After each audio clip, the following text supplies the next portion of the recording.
Hey, it's James, Father's Rights and Resources, hashtag how I got custody. So I want to talk about the trauma that's been inflicted upon you and how I dealt with it, because we all deal with the same trauma, being blindsided and somebody's trying to take our free, God-given, freedom-led constitutional right to be a parent and have autonomy with our kids. That's the Troxel versus Granville case. If you don't know what the Troxel versus Granville case is, you're not looking at my flow page. Go look there. Get the free resources there in the section that says must see for dads. Check out my store for packets that cost $45. That would cost $2,500 if an attorney wrote that up. Now, some people say, well, you should charge way more for your stuff. And then people will value it and take you more seriously. Look, I'm trying to make this affordable for people. I'm trying to live and survive, but I'm trying to make it affordable for people. So, and then I accumulated a lot of this stuff over the years. I went through a lot of blood, sweat, and tears to get this knowledge. But at the same time, when I'm looking up something, like when I've done paperwork before as a paralegal, and I was looking up some case law on child support, and they were talking about a parent. Oh my gosh, this is a great piece of case law, and I would notch that in my belt or tuck that away and add it to these packets. So some of the stuff is gradually over the years. So it wasn't super hard for me to accumulate this stuff, even though I did go through blood, sweat, and tears and earn my stripes and got some of this understanding, some of this knowledge, and some of how to street fight this thing. People want to play the court system like a boxing match. It's a street fight, and I know how to street fight it. All your lawyers want to do is play the boxing match. Follow all the rules perfectly, and then think you're going to win because you abided by the rules. When, you're fighting a Mike Tyson, he's biting your ears, or or Holyfield is famous for headbutting, or John Jones for eye gouging, and it works for them. They're doing all that stuff, and you want to say, oh, I should win because I'm playing by the rules, In any case, back to the main point. In order to overcome the trauma, you have to learn how to fight the right way. That's why everybody needs a consultation with me. You could at least, every single person who's told me what they got out of the, sometimes people do a consultation, they'll say thanks and they don't comment.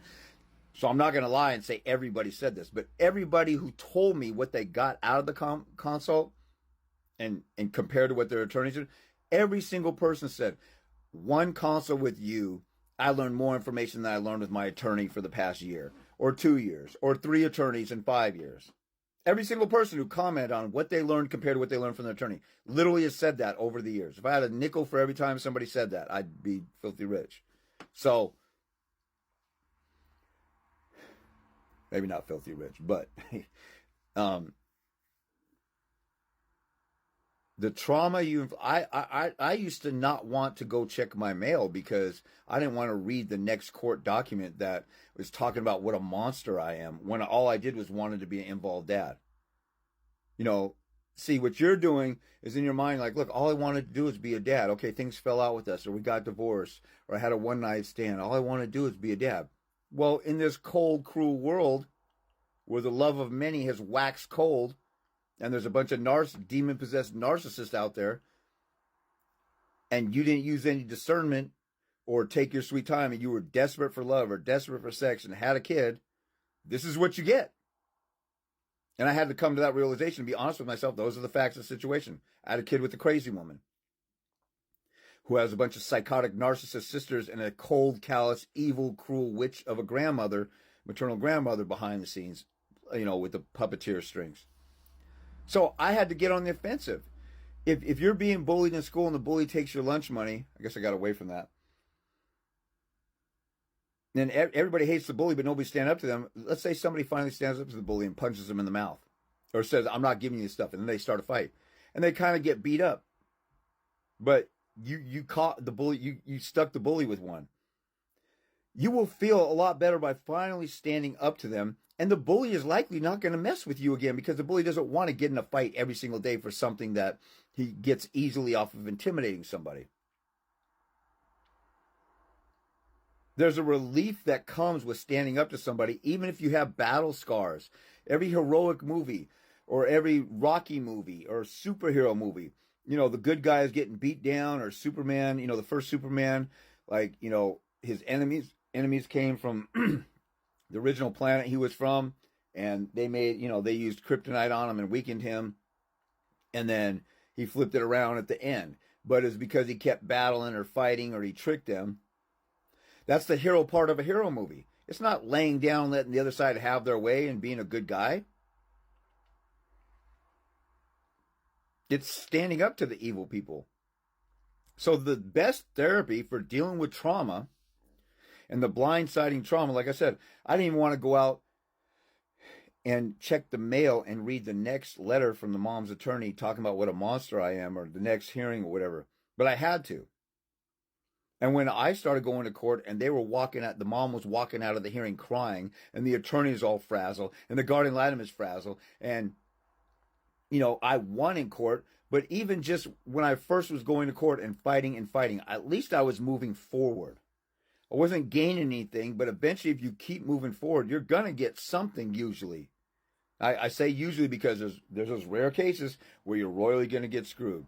So if you're going to get screwed, if you're one of those 5 or 10% of cases which is hopeless and you're going to get screwed because the judge has it in for you, she's a radical feminist man-hater who got molested by her dad, and so she's going to do you in with the mother. But there's a 90% chance you're going to do better when you get on the offensive. The answer to your trauma and the suffering you're going through is not to lay there and wallow in it to get stomped. If somebody's walking on you like a doormat and you're just laying there, it's going to continue to hurt. So why not get on the offensive and throw some punches and at least hit back? There's that picture of that, if you Google "never give up frog," you'll have a picture of a frog being swallowed by a pelican. And the frog is halfway down the pelican has the beak with the big, double chin thing or sack below its beak. And the frog is all up in there and almost going, and the frog is clenching the pelican's throat. So what's the pelican going to do? And it says never give up. While he's going down fighting. That's what you have to do. You have to go down. If you're going to get screwed, you might as well get your punches in. Because if you get screwed and lay down and just surrender and sign off on stuff, next time, then the mother's going to be in contempt and not going to care about that. And then she's going to be empowered to continue to punk you. I guarantee 90% of the time, if a guy makes the other person's court case a living hell and make them regret that they ever fought you, the vast majority of cases I deal with, when a guy got on the offensive, the mother's all of a sudden surrendering. I got a guy right now, I'm posting the testimonial on Instagram. He had his attorney do a deposition, and then the mother's attorney, when she found out, oh, my client's been lying this whole time, she said, what's your guys' offer? And say 50-50 or nothing, I'll see you at trial. Boom. That day or the next day they settled. Because he got on the offensive.